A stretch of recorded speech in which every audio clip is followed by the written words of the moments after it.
Hello, family. Enjoy this great and beautiful moment with Afri Stories. Remember to hit the like button, subscribe, and comment. It means the world to us. Also, share this video with your friends and loved ones, and don't miss future videos from us. Sit back and relax as we dive into the story. Amara stepped off the sleek black limousine and onto the cobblestone courtyard of the Tunde family estate, her white satin gown whispering against the stones. Lanterns strung between marble columns glowed softly in the late afternoon sun, casting golden halos over the guests gathered to witness her fairy tale wedding. She drew a slow breath, smoothing the bodice of her dress, and offered a trembling smile as she approached the ornate floral archway where Tunde waited. His dark eyes shone with pride and longing. In that moment, she believed their love could weather anything. The ceremony unfolded like a dream. Vows exchanged beneath the scent of jasmine and rose petals. Rings slipped onto trembling fingers, and the first tender kiss as husband and wife drew a chorus of delighted applause. Amara's heart swelled. She had found her happily ever after. Tunde lifted her veil to reveal a radiant grin, and together they turned to face their families, united and triumphant. But as the days passed, the honeymoon glow began to fade. At the first post-wedding dinner, Mama Tunde presided over the table like a queen. Her silk gown, patterned with gold embroidery, rustled as she leaned forward, scrutinizing Amara with narrowed eyes. "When will we hear the pitter-patter of little feet?" she asked, voice deceptively sweet. "Surely a woman as lovely as you will give us grandchildren soon?" Amara forced a polite smile, her heart fluttering with unease. "We're trying, Mama," she replied softly, glancing at Tunde, who offered her a quick, encouraging nod. Yet Mama Tunde's lips thinned into a satisfied smirk, as though she relished the unspoken pressure she had just applied. The guests murmured in agreement, and Amara felt the first crack appear in the fairy tale. Within weeks, the question of children became a constant refrain. At cocktail parties, business lunches, even casual family gatherings, Mama Tunde would sidle up to Amara and lower her voice. "Don't you worry," she cooed. "You're young. But remember, every month that passes without news is a month we lose." Amara's cheeks burned as she nodded, trying to hide the panic that flared in her chest. She retreated to the bathroom and pressed her hands to the cool porcelain sink, staring at her reflection. The same bright-eyed bride, now haunted by doubt. Tunde, for his part, tried to soothe her. He wrapped her in his arms at night, whispered words of reassurance in her ear, and arranged appointments with specialists. But even his kindness began to fray under Mama Tunde's relentless scrutiny. One afternoon, as Amara left the fertility clinic with Tunde at her side, Mama Tunde intercepted them in the driveway. Her expression was a mask of concern, but her words cut like glass. "Another test?" "Really, dear?" she sighed dramatically. "Surely you've been poked and prodded enough. Maybe you should focus on enjoying life instead of worrying yourself sick." Amara looked at Tunde for support. He offered a sympathetic squeeze of her hand, but said nothing. Mama Tunde patted her cheek condescendingly. "Don't take it too hard, Amara. In time, things will happen." Then she turned on her heel and swept away, leaving Amara's stomach churning with humiliation. At home, the tension was palpable. Their bedroom, once a sanctuary of whispered promises and tender laughter, grew cold and distant. Tunde spent late nights at the office, his phone always buzzing with messages he never showed her. When he came home, he barely looked at her before collapsing into bed. Amara lay awake, staring at the ceiling, listening to the steady rhythm of his breathing. So close, yet so far away. One evening, determined to rekindle their spark, Amara prepared a romantic dinner. Candlelight flickering across the dining table, soft music drifting through the speakers, and Tunde's favorite dishes, jollof rice, peppered chicken, and a side of fried plantains. She set the table by the window overlooking the koi pond, where the fish glided lazily beneath floating lotus blossoms. The scene was perfect. Tunde arrived, suit jacket slung over one shoulder, phone in hand. He paused at the threshold, glanced at the candles, then at his phone, and without a word, walked past her to the study. Amara's heart sank as she watched the door close. The candles guttered and went out, leaving her alone with the echo of her hopes. In the following days, Amara sought solace in prayer and meditation. She attended church services with fervent devotion, lighting candles and kneeling before stained glass windows that depicted scenes of divine mercy. "God, give me strength," she whispered into the hush, voice thick with unshed tears. She vowed to trust in his plan, to believe that her time would come. Yet at home, Mama Tun's barbs grew sharper. During one family gathering, Mama Tun announced, loud enough for all to hear, "A marriage without children is like a tree without fruit. What good is it?" The guests tittered, and Tun shot Amara a helpless glance. Her face burned with shame. She looked down at her lap, wishing for the ground to swallow her whole. That night, she found herself alone on the balcony, the cool air brushing her skin. Below, the estate stretched out in manicured lawns and hedges, a symbol of the life she had entered with hope. Now it felt like a gilded cage. She pressed her forehead against the railing and closed her eyes, the weight of expectation crushing her spirit. A soft voice behind her made her startle. Tun stepped out, concern etched on his face. He reached for her hand. "I'm sorry," he murmured. "I don't know how to fix this." She turned to him, tears glistening. "I just want to feel loved, not judged," she said. "I want us back." He drew her into his arms, but the embrace felt tentative, strained by forces neither could fully control. She rested her head against his chest, listening to hollow thump his heart, and wondered if their fairy tale had already ended. The next morning, Amara woke to the sound of Mama Tun's voice echoing through the halls. She lay in bed, staring at the white canopy above her, feeling smaller than ever. The door creaked open, and Mama Tun entered, her expression bland. "Good morning, dear," she said, smoothing her skirt. "I trust you slept well?" Amara sat up, heart pounding. "Yes, Mama," she replied quietly. Mama Tun offered a tight smile. "You know, Tun and I were discussing the estate's future. We've decided to start looking into grandchildren sooner rather than later." She paused, letting the words sink in. "I do hope you're ready." Amara's throat tightened. She nodded, but her smile was brittle. After Mama Tun left, she pressed her palms to her eyes, the tears finally coming. She realized that beneath the lace and satin, behind the smiles and vows, her marriage was built on cracks that widened with every passing day. And as she stared at the morning light filtering through her veil, Amara knew that the fairy tale she had dreamed was already fracturing, and that she would soon face a choice between staying in a loveless marriage or reclaiming her own worth. Morning light filtered through the sheer curtains as Amara awoke to an empty bed. The pillow beside her still bore the imprint of Tun's head, but he was gone again. She slipped from beneath the covers and padded quietly to the window, where dew-dappled roses climbed the trellis. Their fragrant blooms mocked her, once symbols of love, now reminders of neglect.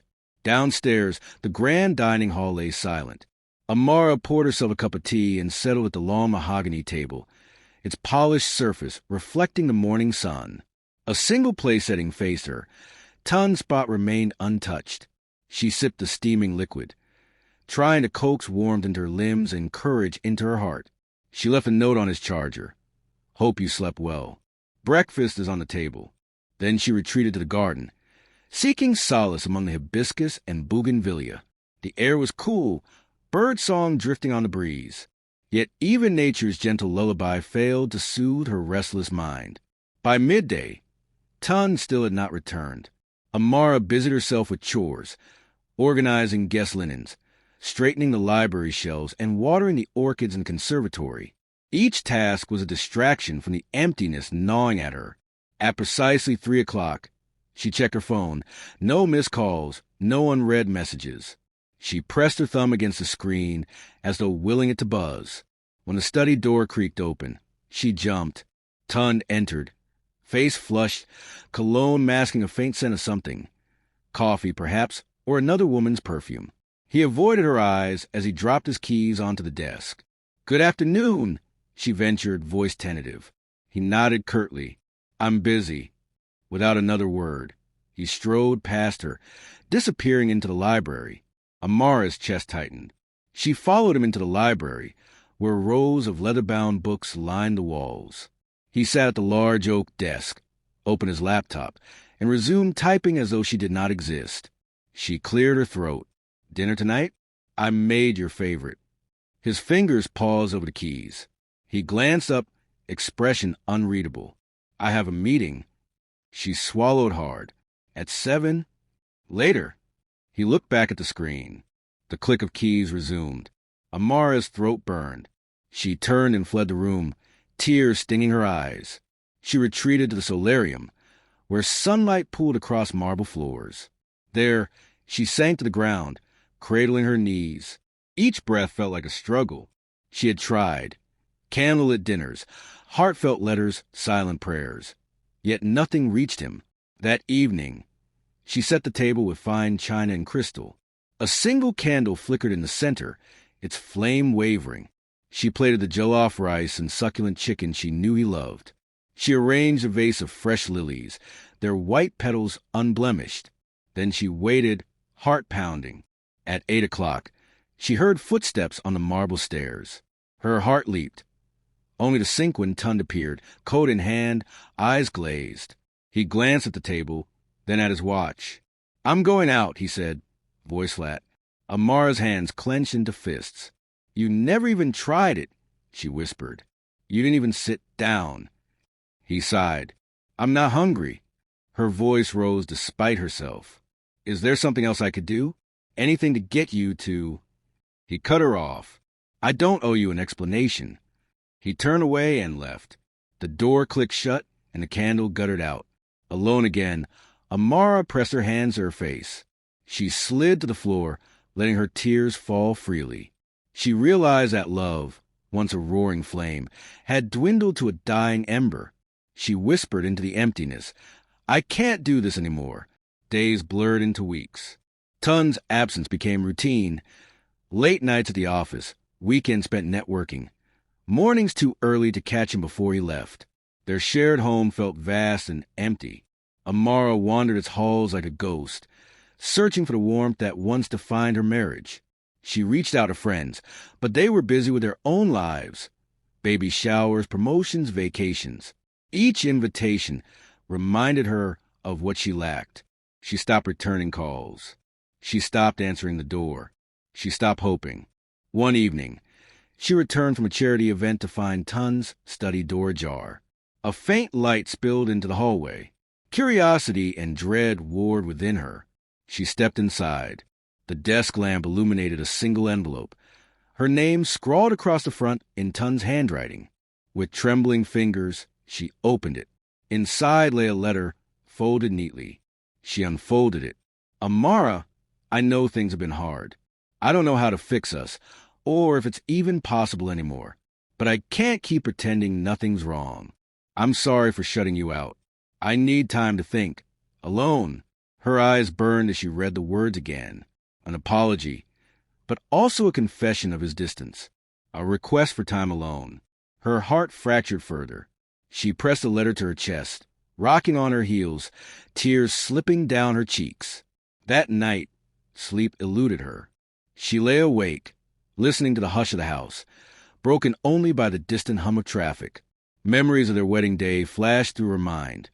Tunde's smile, the warmth of his embrace, the hope that had filled her heart. Now those memories stung like salt in an open wound. The next morning, she resolved to find strength within herself. She dressed in a simple dress and heels, applied light makeup, and took a deep breath. She would not collapse under his neglect. She would not let his indifference define her. At the estate's gym, she threw herself into her workout, pounding the treadmill, lifting weights, stretching until her muscles trembled. Sweat beaded on her forehead, and with each drop that fell, she felt a sliver of her pain wash away. By the time she left, her legs shook, but her spirit felt steadier. In the weeks that followed, Amara forged a routine independent of Tunde. She volunteered at the local women's shelter, teaching yoga and meditation. She joined a book club and made genuine friends who listened and supported her. She started journaling, pouring her fears and hopes onto paper. One afternoon, as she guided meditation class, a student asked, "How do you find peace when life falls apart?" Amara paused, inhaled deeply, and replied, "By accepting that some things are beyond our control and focusing on what we can change. Ourselves." She watched the women nod, their faces softening. That night, she returned home with a sense of calm she hadn't felt in months. The house was quiet. She poured a glass of wine and sat in the solarium, watching the moonlight shimmer on the koi pond. For the first time, she felt the beginnings of hope not tied to Tunde, but rooted in her own resilience. As she sipped her wine, her phone buzzed. A message from Tunde. "Can we talk?" Her heart skipped and sank. She stared at the words, her mind swirling with memories of rejection. She placed the phone face down and breathed out. She had found strength in her solitude. She would not surrender it easily. Amara rose, set the wine aside, and walked back through the house, through rooms filled with echoes of a love that once was. She paused at their bedroom door, running her hand along the frame. She whispered into the darkness, "I am more than your indifference. I am more than your expectations." And with that, she closed the door gently behind her, stepping into a future she would shape with her own hands.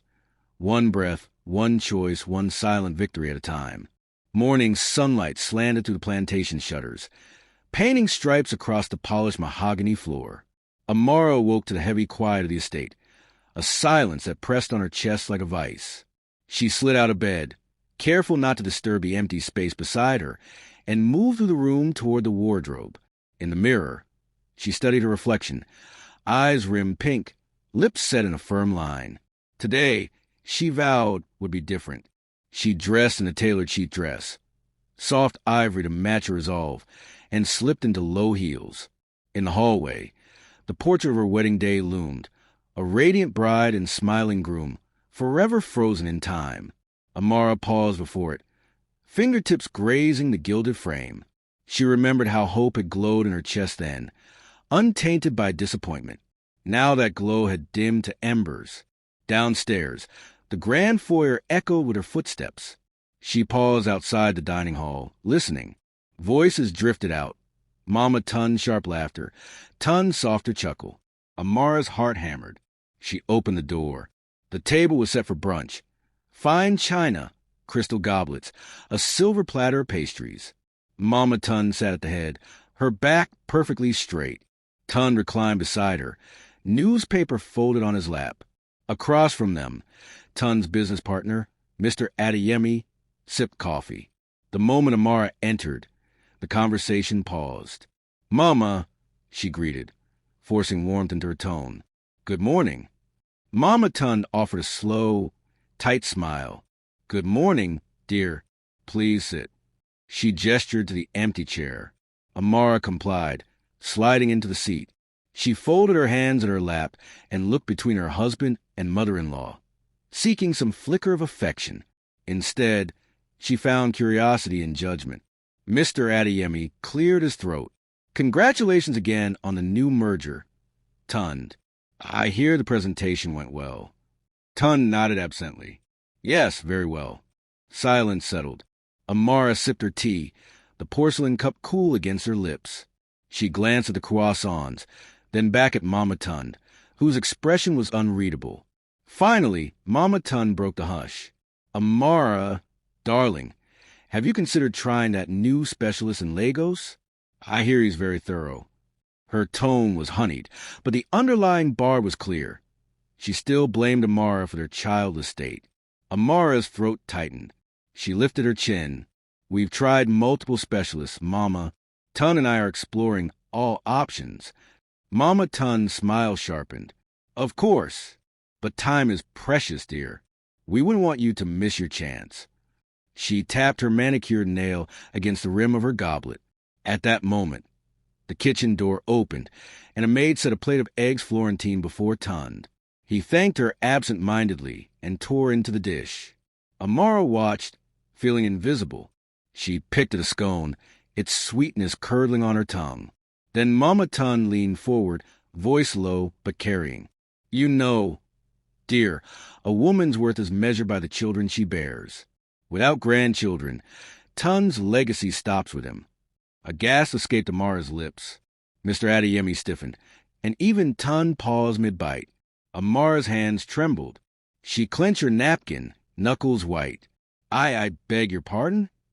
Amara managed, voice tight. Mama Tunde's eyes glittered. "I only speak the truth.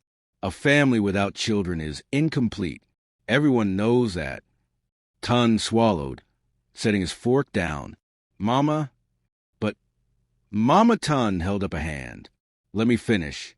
Amara, dear, perhaps you should consider adoption. I hear there are many children in need. Though, of course, it would never be the same as your own.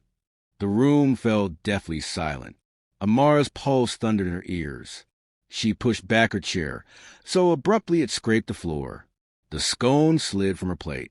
I'm sorry, she whispered, voice shaking. I can't. She rose, leaving the scone behind. Tunde's face paled. Mr. Adeyemi looked away, and Mama Tunde's lips curled in a triumphant smirk. Amara turned on her heel and fled the room, tears stinging her eyes. She didn't hear the scrape of her heels on marble or the concerned call of the maid. She only felt the ache in her chest and the crushing weight of humiliation. Amara ran up the stairs, 2 at a time, and burst into their bedroom. She locked the door behind her and sank onto bed, burying her face in the silk sheets. Her sobs shook her body, each one a release of the shame and anger Mama Tunde had inflicted. After several minutes, she calmed enough to stand. She crossed to the vanity and stared at her reflection.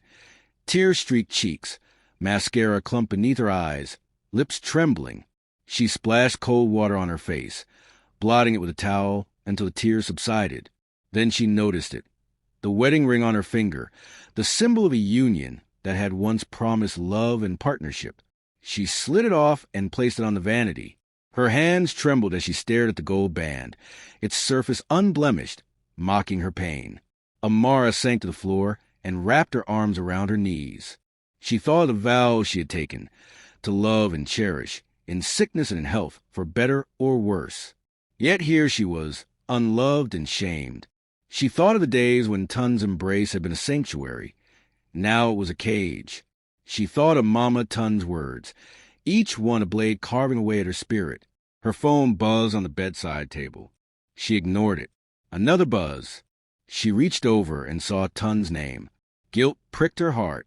He had tried, in his own way. But how many more wounds could she endure? She rose, smoothing her dress. She walked to the wardrobe, where her luggage stood. A lone suitcase from weeks ago, half-packed when she had considered leaving. She unzipped it and pulled out the neatly folded clothes. She folded them again, placing them into a black duffel she had bought on a whim. She zipped it closed and carried it to the bed. Amara sat on the edge and pressed her lips together. Her decision crystallized. She would leave. She would no longer subject herself to this cruelty.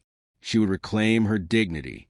She would find a life defined not by Mama Tunde's expectations, but by her own worth. Her phone buzzed again, Tunde's name, over and over. She silenced it. Then she opened the top drawer of the nightstand and removed a small envelope. Inside lay a note she had drafted earlier that morning, its words steady and resolute. Tunde, I refuse to be unseen and unheard any longer. I am more than your expectations and more than Mama Tunde's demands. I am leaving today. Do not look for me. Goodbye. She tucked the note into the envelope and slid it under Tunde's pillow. She rose, grabbing her duffel and her purse. As she crossed the room, she paused at the full-length mirror. She looked into her own eyes that had known hope, heartbreak, and now fierce determination. Amara walked to the door, hand on the handle. She hesitated, listening for any sound. The house remained silent, as though holding its breath. She opened the door and stepped into the hallway, her heels clicking on marble. At the top of the stairs, she stopped. She took one last look at the home she had once believed would be her sanctuary. Then she turned away and descended. Each step carried her further from pain and closer to freedom. She reached the front door, unlatched it, and stepped outside. A cool breeze ruffled her hair as she closed the door behind her. The grand estate stood silent and imposing, its gates looming like sentinels. Amara inhaled deeply, the scent of magnolia and rain filling her lungs. She lifted her chin, squared her shoulders, and walked toward the waiting car, toward a new life she would build on her own terms, free from shame, free to become the woman she was meant to be. And as the car pulled away, the gates of the Tunde estate swung shut behind her, sealing the final chapter of marriage built on cracks, and heralding the beginning of Amara's journey towards self-worth, resilience, and the promise of a brighter dawn. Amara stepped off the Greyhound bus onto the cracked pavement of her new city, an unfamiliar skyline of glass towers and graffiti-tagged brick buildings. She clutched her duffel bag and surveyed the bustling street. Vendors hawking fried plantains, children weaving through traffic, a cacophony of horns and laughter. Here, no one knew her story. Here, she could become someone new. She navigated to a small apartment she'd rented above a second-hand bookstore.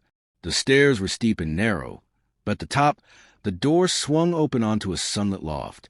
Exposed wooden beams crisscrossed the ceiling, and large windows framed the city below. The walls were bare, the floor scuffed, but to Amara, it was a blank canvas. She set down her bag and took a deep breath. The air smelled of old paper and possibility. She unzipped her purse and pulled out a crumpled list. Job leads, rental contracts, business ideas. She smoothed it out on the coffee table and surveyed her new life's roadmap. Over the next weeks, Amara threw herself into work. By day, she taught yoga at a local community center, her gentle voice guiding students through sun salutations and breathing exercises. She listened to their stories, single mothers, survivors of abuse, women struggling with health issues, and her heart ached with empathy.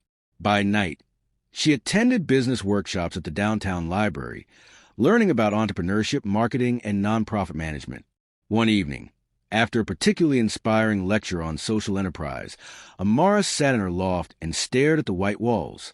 An idea bloomed, a support center for women navigating infertility and loss, one that combined therapy, holistic wellness, and community. She grabbed a notebook and began outlining hope blooms.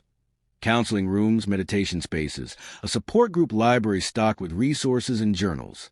She sketched logos, mission statements, and service offerings until her pen ran dry. The next morning, she registered Hope Blooms as a nonprofit.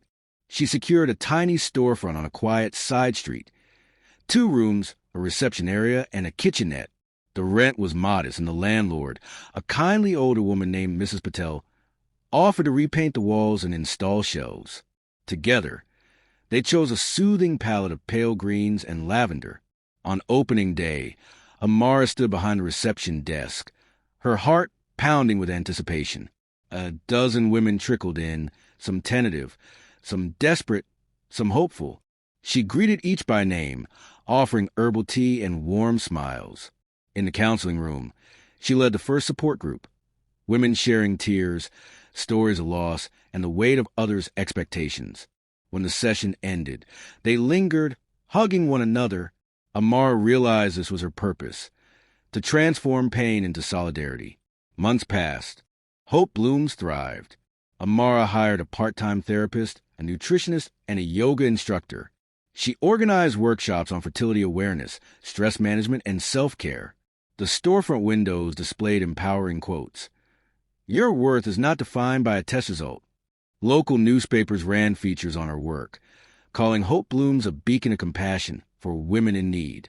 Then, one rainy afternoon, a knock sounded at her door. A social worker, Ms. Okoro, stood on the threshold, umbrella dripping. Behind her, 3 small children, 2 boys and a girl, huddled, shivering. Their clothes were clean but worn, their eyes wide with uncertainty. "Ms. Amara?" the social worker asked gently. "These siblings need a home. They've been in foster care for months. I thought perhaps you'd consider fostering them." Amara's heart fluttered. She crouched to meet the children's gaze. The eldest, a girl of 7 with tight curls and solemn eyes, clutched a ragged teddy bear. The middle child, a boy of 5, peered around nervously.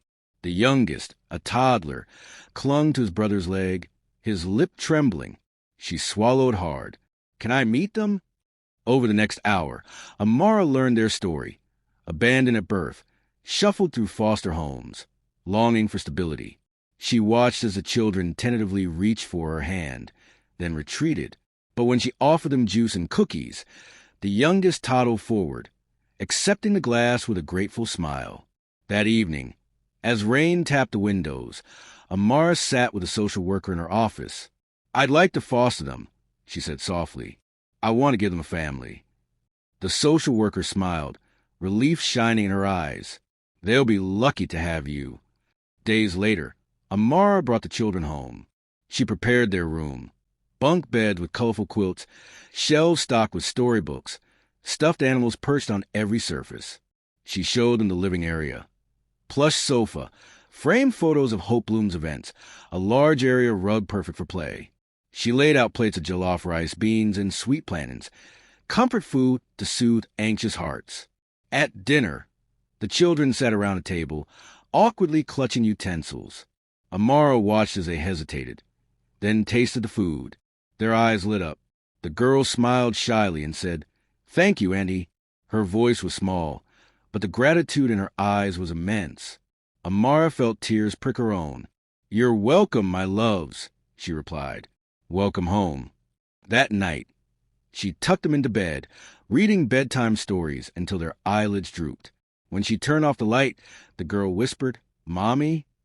Amara paused in the doorway, her heart catching. She knelt beside the bed. "I'm here," she said softly. "I'll always be here." Weeks turned into months, and the children, whom Amara named F, Nia, and Kofi, blossomed. F, the eldest, began to draw vibrant pictures of their new life. Nia, the middle child, hummed songs as she helped in the kitchen. Kofi, the toddler, followed Amara everywhere, his laughter a bright melody that echoed through the apartment. Amara's home, once quiet and empty, now overflowed with life. She balanced Hope Blooms with motherhood. Morning breakfast, school drop-offs, afternoon playdates, evening therapy sessions. She taught her children compassion, reading them stories of resilience and hope. They attended family workshops at Hope Blooms, where mothers and children painted together, laughed together, and healed together. One evening, after a long day, Amara sat on the sofa, exhausted but content. The children played at her feet, their giggles filling the room. She looked around at the framed photos on the wall. Images of support groups, community events, smiling faces, and then at her own family, 3 children safe and loved. She closed her eyes and inhaled deeply, the scent of home wrapping around her like a warm embrace. Gone were the days of silent tears and judgmental glances. Here, she had built a life of purpose, love, and belonging. In the soft glow of the lamp, Amara whispered into the quiet, "Thank you, God." And in that moment, her heart soared, free at last, embracing the dawn of new life she created with her own strength and compassion. Saturday morning sun cast a warm glow over the community park, transforming the dew-dappled grass into a field of diamonds. Amara buckled 3 excited children into their car seats, F, Nia, and little Kofi, and loaded baskets of homemade cupcakes and painted birdhouses into the trunk. Today was Hope Bloom's Spring Charity Fair, an annual event she'd organize to raise funds for the center and celebrate the community she'd built. "Are you ready, my loves?" Amara asked, turning in the driver's seat.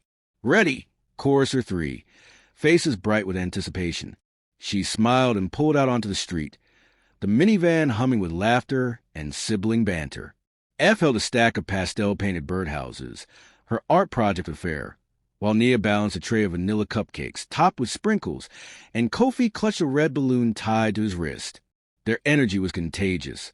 Amara felt a flutter of pride and happiness. At the park entrance, volunteers in pastel T-shirts greeted them, directing them to the Hope Blooms booth. Amara parked under a blooming cherry tree, its pink petals drifting in the breeze like confetti. She and the children unloaded their goods. The cupcakes on a tiered stand, the birdhouses on a folding table, and a handmade sign reading Hope Bloom Spring Fair. Love grows here. Volunteers helped set up colorful bunting and balloons around the booth. Nearby, face painting stations buzzed with activity, and a dunk tank splashed eager participants. The scent of grilled corn and jollof rice from food trucks mingled with the laughter of children chasing bubbles. Amara inhaled deeply, savoring the harmony of community and purpose. As the fair opened, a steady stream of visitors arrived. Amara greeted each family by name, offering cupcakes and inviting them to paint on a communal mural. Children dipped brushes into pots of paint and left handprints in vibrant hues. Adults shared stories of hope and healing, grateful for support Hope Blooms provided. Amara moved among them with effortless grace, her heart full. Around noon, she stepped aside to refill the water pitcher. As she turned, her breath caught in her throat. There, across the field, stood Tunde. He was older now, his hair peppered with gray, his tailored suit less crisp. He stood alone, hands in his pockets, watching the fair with a look of disbelief. The midday sun glinted off his cufflinks as he adjusted his tie. Amara's pulse thundered. She set down the pitcher, wiped her hands on her apron, and tried to steady her voice. F, sensing her tension, tugged on her sleeve. "Mommy, what's wrong?" he whispered. She forced a smile. "Nothing, sweetheart. Just a surprise." Nia and Kofi looked up, curious. Amara took a deep breath and said, "Why don't you help me hand out cupcakes?" She handed each child a napkin and guided them toward the stand. F, brave as ever, stepped forward. "Cupcakes," he announced, holding one aloft. Families gathered, and soon the children were selling cupcakes, their laughter echoing across the lawn. Amara watched from the booth, her eyes never leaving Tunde. He had approached the perimeter of the fair, lingering near a table of charity T-shirts. His gaze flitted over the pastel banners, the children's artwork, and finally, the booth where Amara stood. He took a hesitant step forward, then stopped as though unsure. Amara felt her stomach knot. Memories flooded her mind. The wedding day beneath ivory roses, Mama Tunde's cruel words, her tearful departure. She had built this life from ashes. She refused to let old wounds fracture her peace. She squared her shoulders, turned her attention to the children, and offered cupcakes to a passing family. When she glanced back, Tunde had moved closer. He stood at the edge of the booth, his expression unreadable. He cleared his throat. "Amara," he said softly. Her heart lurched. She set the cupcake tray down and turned to face him. The fair's ambient noise seemed to fade, leaving only the hum of his voice. He looked at her, not the frightened, hopeful bride he once knew, but a woman transformed, confident, radiant, surrounded by laughter and life. "Tunde," she replied, her voice steady. He glanced at the children, who waved and called, "Mommy." Kofi blew him a kiss. Tunde's eyes softened, a flicker of regret crossing his features. He swallowed. I didn't expect this," he said, gesturing to the booth. 3 kids, a charity fair. You've built something incredible." Amara inclined her head. "I built a family," she said quietly. "Not the one you wanted from me, but the one I chose." He ran a hand through his hair. "I heard about Hope Blooms. It's amazing. I'm proud of you." His gaze searched hers. "I was a fool. I never understood what you needed. I was blinded by my own expectations and my mother's." A breeze stirred the cherry blossoms, petals drifting like soft rain. Amara felt the weight of years between them, the pain, the silence, the final straw. She remembered the brunch when Mama Tunde had humiliated her, the letter from Tunde asking for space, the suitcase she had carried away. Yet here he stood, vulnerable and alone. She looked at him, compassion softening her gaze. "It wasn't just my worth on the line," she said. "It was my heart." He nodded, swallowing hard. "I know. I'm sorry for everything. For doubting you, for letting her words tear us apart." Amara exhaled slowly. "I forgive you," she said, "but I can't forget." She stepped back, placing distance between them. "I have a family now. They need me." He looked at the children, now painting the mural with bright strokes. He smiled sadly. "They're lucky to have you." Amara's eyes glistened. She glanced at her children, F offering a cupcake, Nia concentrating on her painting, Kofi chasing a bubble. Her heart swelled with love and purpose. She turned back to Tunde. "I'm glad you came," she said softly, "but this is my life now." He nodded, swallowing again. "I understand." He reached into his pocket and pulled out a small envelope. "I wanted you to have this." He handed it to her. Amara opened it and found a single photograph, their wedding day beneath the ivory archway. Tunde's hand rested on hers. They both wore radiant smiles. She traced the edges of the photo with her fingertip. "I'm sorry I never appreciated that day for what it was," he said. "I was too blind to see you." Tears slipped down Amara's cheeks. She folded the photo and slipped it into her apron pocket. "Thank you," she whispered. He offered a tentative smile. "Take care, Amara." She nodded. "You too, Tunde." As he turned and walked away, Amara watched until he disappeared in the crowd. She exhaled, feeling both sorrow and release. She reached for the cupcake tray, refilled it, and returned to her children, who greeted her with hugs. "Mommy, look," F exclaimed, pointing to mural. "We painted a rainbow." Nia added, "And a heart for you." Kofi hugged her leg and said, "Love grows here." Amara smiled through her tears. She knelt and wrapped her arms around them. "Yes, my loves," she said, "love grows here." And as the fair continued around them, children laughing, families sharing stories, community united, Amara felt a profound sense of peace. She had faced her past and emerged stronger. Her life, once fractured by cruelty and silence, now overflowed with love, purpose, and the promise of tomorrow. The spring fair wound down as golden hour bathed the park in honey light. Volunteers packed up booths. Families gathered their belongings, and the scent of fresh-cut grass mingled with fading laughter. Amara stood at the Hope Blooms table, folding the pastel banner into its canvas tote. F, Nia, and Kofi chased each other in the distance, their giggles echoing across the lawn. Amara smiled, savoring the contentment that settled in her chest like warm tea. A volunteer approached, balancing a stack of leftover cupcakes. "These are for you," she said. "A small thank you for all you do."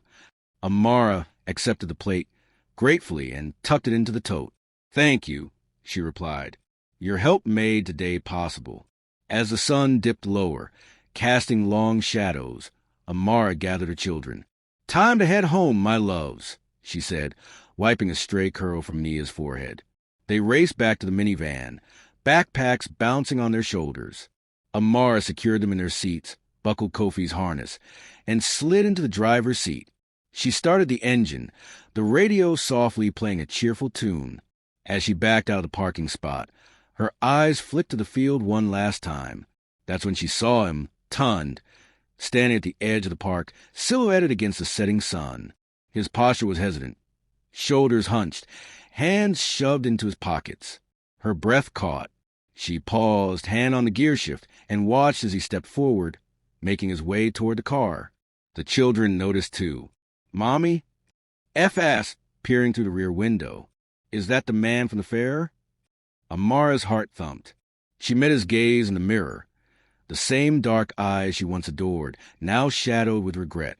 She swallowed, her fingers tightening on the steering wheel. "Stay calm," she whispered to herself. "You're in control." Tunde reached the minivan. Amara rolled down the window. The children leaned forward, curiosity sparkling in their eyes. "Tunde," she said, voice steady, "what brings you here?" He glanced at the children. "Hello, kids," he said softly. They waved shyly. Kofi blew a bubble with his gum and popped it with a grin. Tunde offered a small, awkward smile. "I wanted to see your family," he said, glancing at the backpacks and the cupcakes. "You've created something beautiful." Amara met his gaze, measuring his sincerity. She thought of the pain he caused, the laughter he stole from her, the final straw that shattered her marriage. She thought of Mama Tunde's cruel words, her own tears, the day she walked away. And she thought of this life, her life now, built on love, resilience, and unwavering purpose. She inhaled deeply. "This is my family," she said, gesturing to F, Nia, and Kofi. "They call me Mommy." Her voice held gentle pride. "I hope you understand that some wounds don't heal overnight." Tunde nodded, his throat moving as he swallowed. "I do," he said. I'm sorry for everything I put you through." Amara's jaw clenched. She looked at the children, their innocent faces, and knew her response. "Sorry is a start," she said, "but I need more than words." She paused, letting the truth hang between them. "I need respect for the life I chose, and I need you to accept that you lost me." Tunde's eyes glistened. He opened his mouth, then closed it. Finally, he nodded. "I accept that," he said, voice thick. "And I admire you for your strength, your compassion, and the family you built." Amara felt the last vestiges of anger melt into calm. She looked at the children, who were now busy examining the cupcakes. She reached into the tote and pulled out the plate. "Would you like some cupcakes before we go?" she asked. The children cheered. Amara handed them each a cupcake. Tunde watched, a wistful expression on his face. She offered him one as well. He hesitated, then accepted it with a nod of thanks. As the children devoured their treats, Amara said, "I forgive you, Tunde, but our chapter ends here." She looked him in the eyes. "I wish you well." He closed his eyes briefly, then opened them. "Thank you," he said. "I wish you and your family all the happiness you deserve." Amara nodded, rolled up the window, and started the engine. The minivan eased forward, leaving Tunde standing by the curb. She watched him shrink in the distance until he was just another figure on the sidewalk. Then she turned her attention back to her children. "Did you enjoy the fair?" she asked. "Best day ever," F exclaimed, crumbs of frosting on his chin. Nia nodded vigorously. "Can we do it again next year?" "Definitely," Amara replied, smiling. "But now, who's hungry for dinner?" Kofi raised his hand, cupcake in the other. "Me!" Amara laughed, the sound light and free. She merged onto the road, the city lights beginning to twinkle. She glanced in the rearview mirror at her children's joyful faces and felt a surge of gratitude. Years ago, she had been defined by others' expectations, by Mama Tunde's scorn, by Tunde's indifference, by the silence that drove her away. Now she was defined by her own choices. The choice to leave, to rebuild, to adopt, to love. She had transformed her pain into purpose, her heartbreak into hope. As they drove home, the city skyline glowed like a promise. Amara reached over and squeezed her daughter's hand. "You know," she said softly, "we're exactly where we belong." Nia smiled, frosting-smeared lips shining. "With our mommy." Amara's heart swelled. She glanced at the moon rising over the rooftops and whispered a silent thank you to the universe for guiding her here. And in that moment, surrounded by laughter and light, Amara knew her glow-up wasn't just a comeback. It was a revelation. She had found herself, her family, and the unwavering truth that love, once planted, grows beyond expectation, radiant, unbreakable, and forever hers. The end. Enjoyed this story? We invite you to give a like and subscribe to our channel. Your support motivates us to keep bringing more beautiful stories almost every day. We are very grateful for your effort. See you again.